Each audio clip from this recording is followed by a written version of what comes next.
This is a video tutorial on how to do a 5-strand leather braid. This is the one that's used in the Freddy 3-in-1 hobo bag. What we have here is 5 strips of leather. There you go, you can see them. Each one of these are approximately 3/8 of an inch in width, and this length is 27 inches, and this will give me a 19-inch braided strap.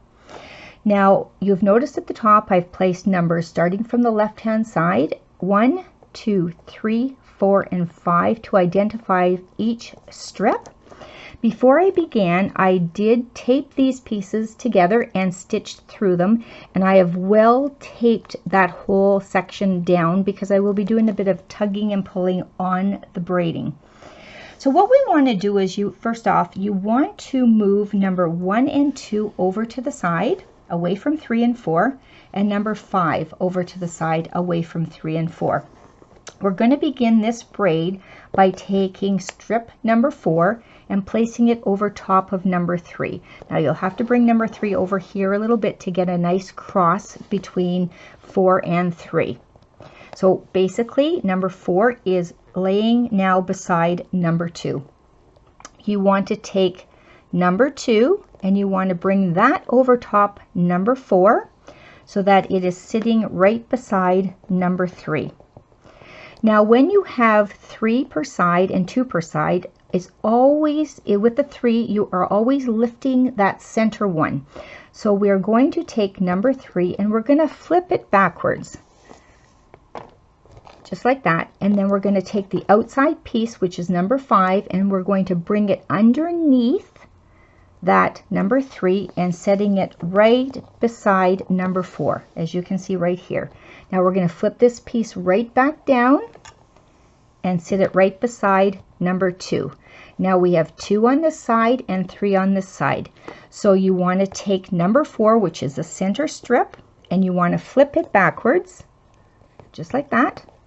And then you're going to bring the outside one, number 1, underneath and over top of number 5. And it will sit right beside number 2.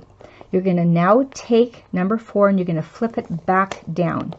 So where you're seeing right now is you're seeing the beginning of the braiding. So you can see up in here how it's starting to form. Now from here on in, because you've got 3 to one side and 2 to the other, you will always be lifting the third one up. So when you lift that third one up, you bring the outside one underneath and over top of this one, which is number 1, and then back down again. So what you're doing is you're bringing the strips over so that you have 3 over to the side now and 2 on the side. Same thing applies. Lift up the center one, bring the outside one underneath, put that one back down again, and then you've got 3 over to the side.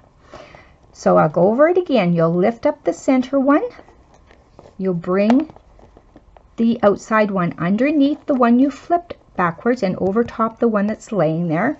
Bring that back down again, and you're putting 3 to this side.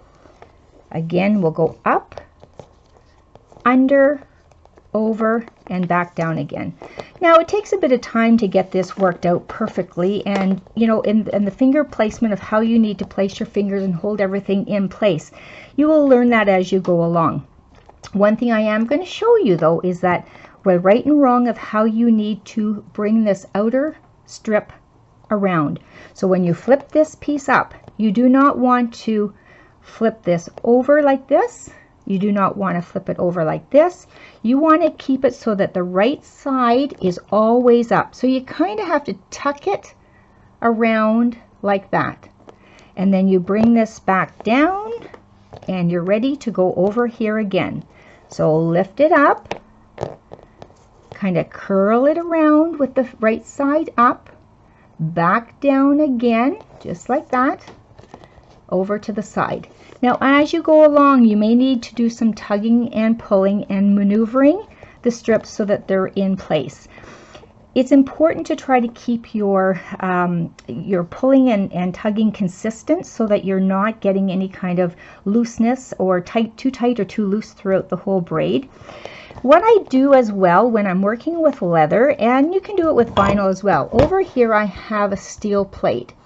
So what I will do occasionally is I will lay that plate underneath my strips that I have started braiding, and I'll give it a bit of a hammer. So I'll just do a little bit of a hammering here, and what that does is it kind of sets everything flat and in place. And then I lift this back up again, and then I move this out of the way. Now as I get closer to the end, I find that it moves around too much, so I will take my steel plate, I will place it on top of my braid to secure it, so that then I can go ahead and tug and pull along and not have to worry about the strips moving on me or the strap moving on me at all. So what I'm going to do is I'm going to continue through this braid all the way to the end, and then I'll show you exactly how it looks once everything is all done.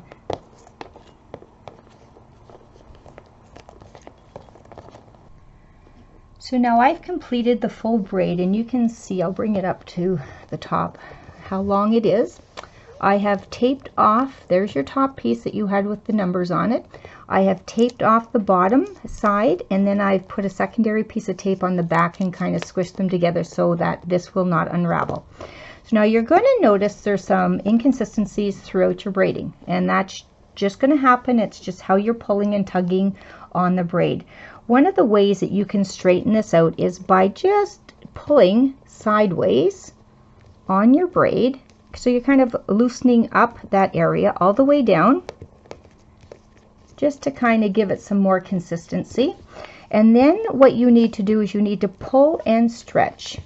So you want to give that braid a nice stretch, and you're going to work it so that everything is nice and consistent as you go along. So I'm going to go all the way down to the end, like I'm just pulling and tugging, so that I can get this nice and consistent. So if you see any kind of area that you don't like, you can kind of pull at it and maneuver it along. And see, you can actually open up that braiding. There you go. So that is how you do a 5-strand braid, and this will be made into a strap for the Freddie 3-in-1 crossbody bag.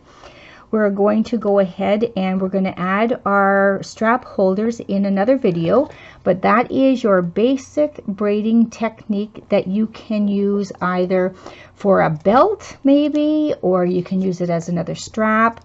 There's many things you can actually do that with. So that's the basic knowledge of how to do a 5-strand leather braided strap.